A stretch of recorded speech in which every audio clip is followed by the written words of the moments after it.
Fala fera, tranquilo? Professor Ives Urquiza do Física Total em mais um vídeo do projeto Enem em Ação. Esse projeto, que como você já sabe, uniu 4 canais. O canal de matemática do professor Gustavo Viegas, o canal do professor Paulo Valinho, Química em Ação, e o professor Arthur de Biologia lá do Quinaps Vestibulares. Sempre lembrando, aí embaixo na descrição do vídeo você tem os links para todos os canais parceiros. Importante que você acompanhe o trabalho todo, fera. Toda semana, cada professor está disponibilizando um vídeo. E é legal que você acompanhe porque isso vai ajudar bastante na sua preparação, ok? Todos os vídeos do Enem em Ação são gratuitos, então você assiste aqui no Enem em Ação e se prepara sem gastar um tostão. Até rimou, tá vendo que bonitinho? A aula de hoje vai ser sobre a habilidade 20. Acompanha aqui, fera. A habilidade 20, que como você pode ver, ela quer que você seja capaz de caracterizar, atenção fera, caracterizar, dar as características das causas ou os efeitos do movimento. Vai pedir são itens que querem falar sobre força, vou falar sobre trajetória, energia cinética, impulso, quantidade de movimento. Então ele quer saber se você é capaz de caracterizar causas ou efeitos dos movimentos de partículas.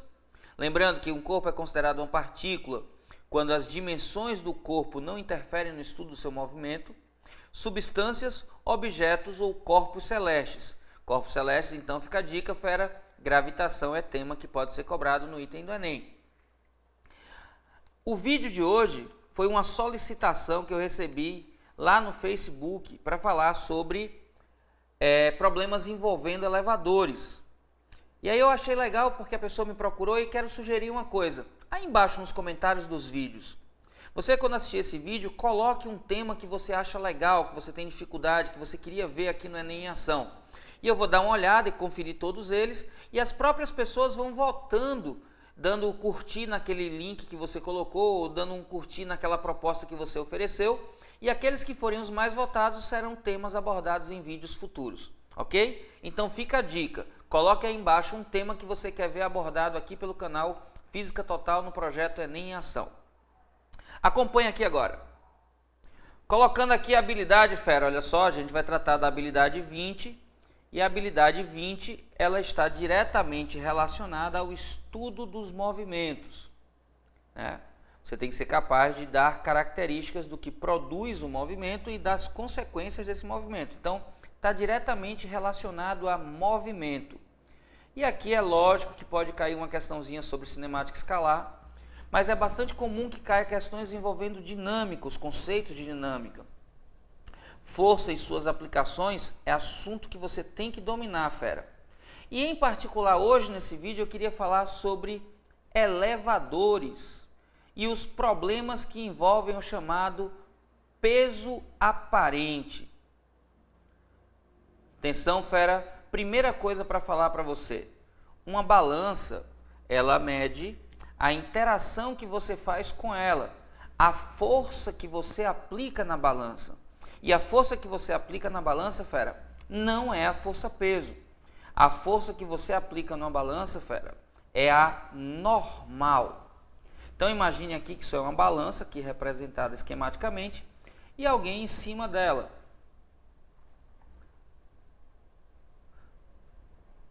Imagina que tem uma pessoa aqui olhando para a balança. E quais são as forças de interação que existem entre a pessoa e a balança? Ora, a balança está fazendo um apoio, então a balança sustentando o corpo da pessoa faz sobre a pessoa. Lembra que sempre que tiver força, fera, tem quem faz e quem sofre a força. Então a balança faz sobre a pessoa uma força normal. Essa força normal tem esse nome porque ela é perpendicular ao plano de apoio. Ora, se você lembra da terceira lei de Newton, as forças nunca aparecem sozinhas, sempre em pares. Isso quer dizer que se a balança está fazendo um esforço sobre o pé da pessoa, o pé da pessoa faz uma força oposta sobre a balança, de mesma intensidade, mesma direção, só que com sentido contrário. Essa força que a gente chama de menos N é exatamente a força de compressão normal feita pelo pé sobre a balança. Essa força menos N é a força que a gente vai chamar nesse caso, de peso aparente. Quando uma questão estiver envolvendo balança, que você estiver comprimindo uma balança, fique atento, fera. A marcação da balança é dada pela força de compressão feita pelo corpo apoiado nela. Agora, atenção, se você isola esse corpo da balança e olha as duas principais forças agindo nele, desconsiderando, por exemplo, a força de empuxo, eu tenho a força peso e a força normal. A normal aqui feita pelo apoio e a força peso feito aqui sobre o centro de gravidade da pessoa. Importante, a força peso aqui representada age sobre a pessoa sofre a força peso, a pessoa não está aplicando a força peso. Aí você pergunta, ô Ives, e ação e reação, não vale para o peso não? Vale, só que a força peso é aplicada pela terra sobre o corpo, então a força de reação vai ser aplicada pelo corpo no centro da terra. Muita atenção, normal e peso estão agindo ambas no corpo, não são forças de ação-reação. A normal e o peso são aplicadas sobre o corpo. O peso é uma força de origem gravitacional e a normal é uma força de origem eletromagnética. Hã? Eletromagnética, Ives? Como assim? Exatamente, fera. Das 4 grandezas de forças fundamentais, das 4 forças fundamentais, eu tenho a ação da gravidade, é gravitacional a força peso, e eu tenho aqui uma ação elétrica que produz a força normal. A gente vai abordar isso num outro vídeo, mas fique esperto. A força normal é uma força de natureza eletromagnética. Então, aqui o que é que você precisa lembrar, fera? Se o corpo está apoiado numa balança, ele comprime a balança com uma força normal. E é esta força normal que vai dar a indicação da balança. Ô Ives, mas a gente não diz que ele mede a força-peso? Atenção, fera. Se o corpo estiver em equilíbrio, se a força resultante sobre o corpo é nula, representada aqui pelo vetor nulo, a força peso e a força normal têm mesmo módulo. A força peso e a força normal se equilibram. Atenção, fera, não se anulam, elas se equilibram. Anular-se é tornar-se nulo. Quem é nulo é a força resultante. Nem o peso é nulo, nem a normal é nula. Então, o correto é dizer que peso e normal se equilibram. Anote isso aí. É parecido, mas não é normal, não é igual. Peso e normal se equilibram. Aqui no cantinho, quase saindo de cena. E como se equilibram, eu posso dizer que o módulo da força normal é igual ao módulo da força peso. E aí, nesta condição, quando normal e peso têm mesmo módulo, eu posso dizer quanto é o peso do corpo. Mas é uma forma indireta de dizer, porque o que eu estou medindo é a força normal e a partir da força normal é que eu determino a força peso. Só para você ter certeza disso, fera, eu convido você a fazer uma brincadeira. Vá numa balança, ou se você tiver uma balança em casa, vá numa farmácia, ou se você tem uma balança em casa de banheiro, suba nessa balança e, ao estar apoiado na balança, flexione os joelhos, se abaixe e depois suba. Ou se você não quiser forçar muito, simplesmente tire o calcanhar da balança, suspenda o calcanhar e baixe. Você vai perceber que fazendo isso, os valores na balança se alteram. Ué, mas o peso está mudando? Não. O que está mudando é a força com a qual você interage com a balança.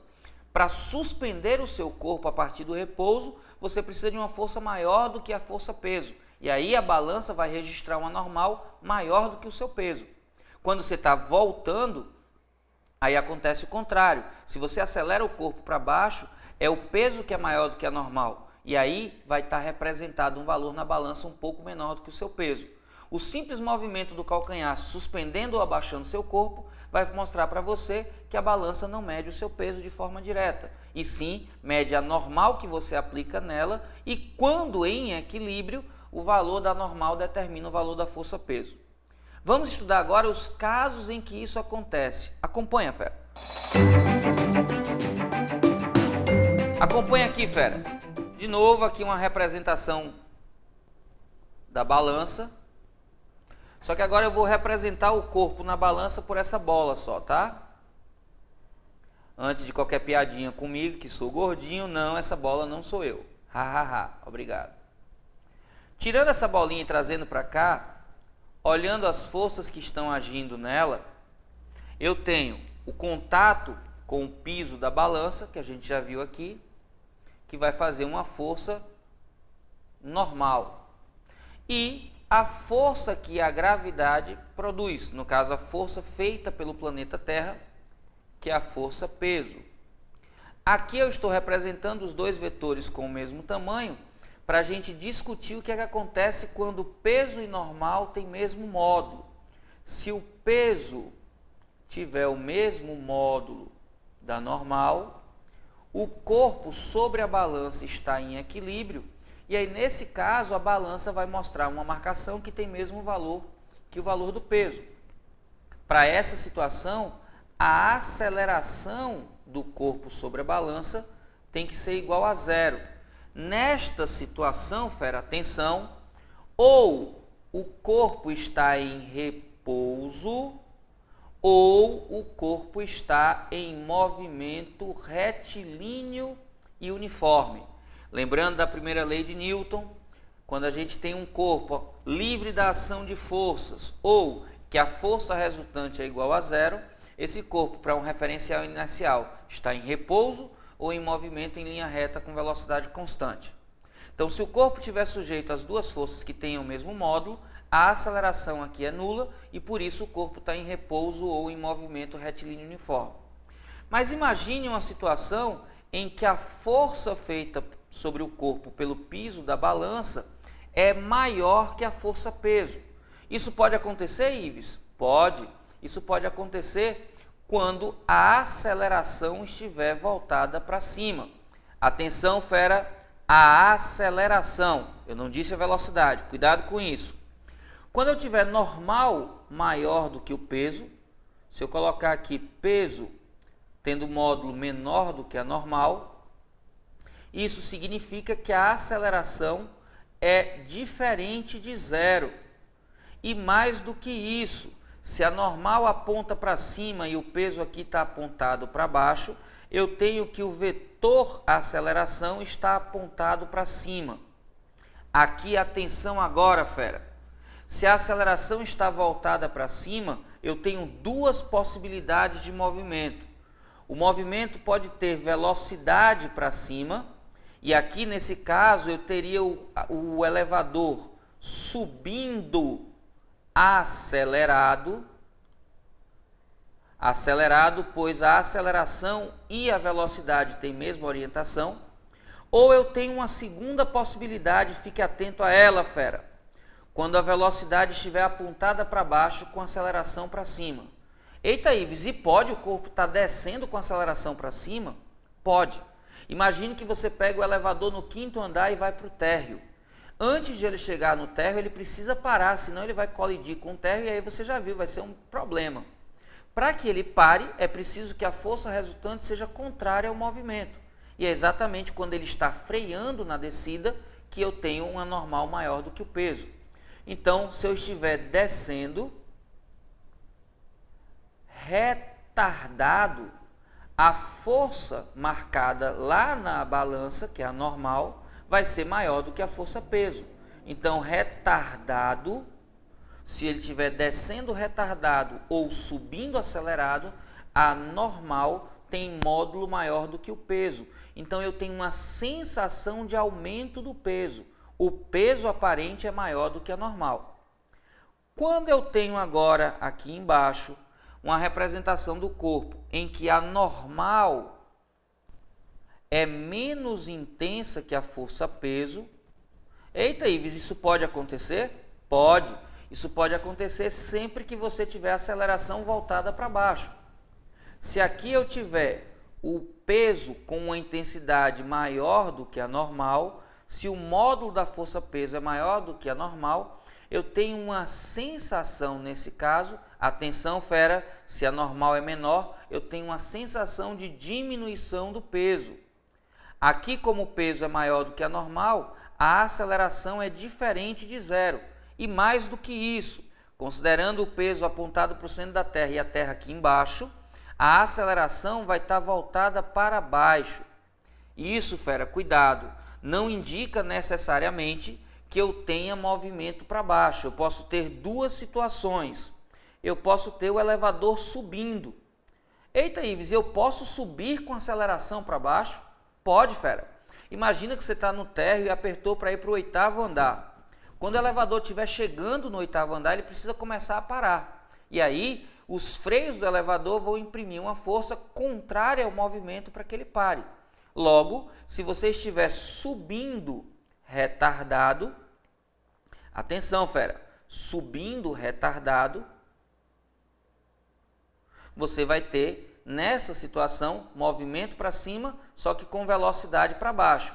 Aí você vai ter aquele friozinho na barriga, aquela sensação de quase levitar. Pois é. Outra possibilidade é quando você aciona o elevador, ele começa a descer bruscamente. Ou simplesmente se ele estiver descendo com a aceleração voltada para baixo.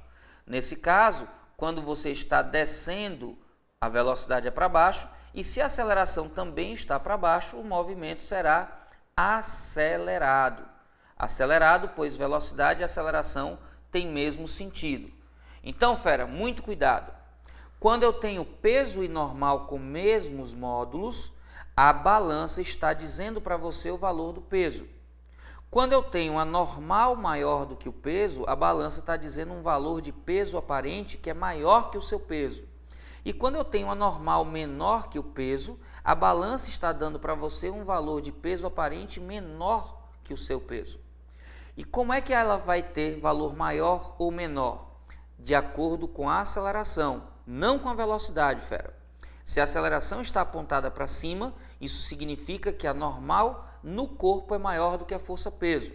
Se a aceleração está voltada para baixo, isso significa que no corpo a intensidade da normal é menor do que a força-peso.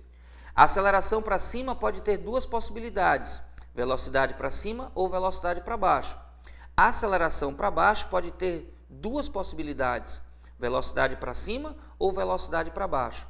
Sempre que a aceleração tem o mesmo sentido da velocidade, o movimento é acelerado. E sempre que a velocidade tiver sentido contrário ao da aceleração, o movimento é retardado. Anote isso aí, fera, para nunca mais confundir. E uma última informação, esta que vai ser decisiva para responder a questão. Os cabos do elevador devem sempre suportar a máxima tração possível feita sobre o elevador. Neste caso, eu tenho que considerar o máximo peso aparente. E quando é que o peso aparente é maior do que o peso real, fera? Quando a aceleração aponta para cima. Por isso, ou estaremos subindo acelerado ou descendo retardado, certo? Anote isso aí e vamos para a resolução da questão. A lotação máxima ou capacidade indicada nos elevadores é baseada na carga máxima suportada pelos cabos que os transportam. Essa carga máxima deve ser estimada no momento em que o elevador está. Olha aí, ferinha, uma questão que tem cara de Enem. Essa questão não foi cobrada no Enem, mas tem a cara do que pode vir na prova. Veja que é muito comum você entrar no elevador e está lá, capacidade máxima X pessoas ou tanto de massa. Essa capacidade ou lotação máxima que o elevador suporta está diretamente relacionada ao máximo esforço que os cabos suportam para elevar ou descer o elevador. Então, atenção, fera, quando é que ele tem que fazer o máximo esforço? Ele tem que fazer um máximo esforço quando a aceleração do elevador estiver apontada para cima, quando o elevador estiver ou subindo acelerado ou descendo retardado. Se tiver dúvida, volta o vídeo um pouquinho e dá uma olhada lá na explicação de peso aparente. Para a gente saber qual é a máxima tração associada ao movimento do elevador, essa máxima tração vai acontecer quando a aceleração estiver apontada para cima. Entendendo aqui que para cima é contrária à orientação para o centro, é do centro da Terra para fora. E aí a gente tem duas possibilidades, ou subir acelerado ou descer retardado. Quando você vai para as alternativas, apenas uma delas diz isso para a gente. Olha aí a letra C, fera. Partindo do repouso em movimento ascendente. Ora, fera, se ele está em repouso, inicialmente ele está em equilíbrio. Normal e peso se equilibram, tração no elevador e peso nele também. Mas para que ele comece a subir, neste momento, eu tenho que ter a força apontada para cima maior do que a força apontada para baixo.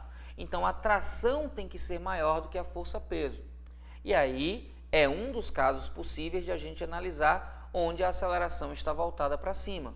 Neste caso, para a questão, como a única alternativa que evidencia uma aceleração voltada para cima, a resposta letra C. C de coisa fácil, fera. Fácil é quando a gente está preparado. E para se preparar, venha para cá para o Enem em Ação. Se você chegou até aqui, eu acredito que é porque você gostou do projeto, gostou da aula. E se você ainda não está inscrito, eu convido você a se inscrever agora. Dá uma olhadinha aqui. Basta um clique para que você fique sabendo sempre que um novo vídeo for postado. Às quartas-feiras, vídeos do Enem em Ação. E todos os dias, fera, daqui até o final do ano, um novo vídeo do projeto 300 de Física. Vamos juntos, fera. Esse é o seu ano. Lembre que você pode.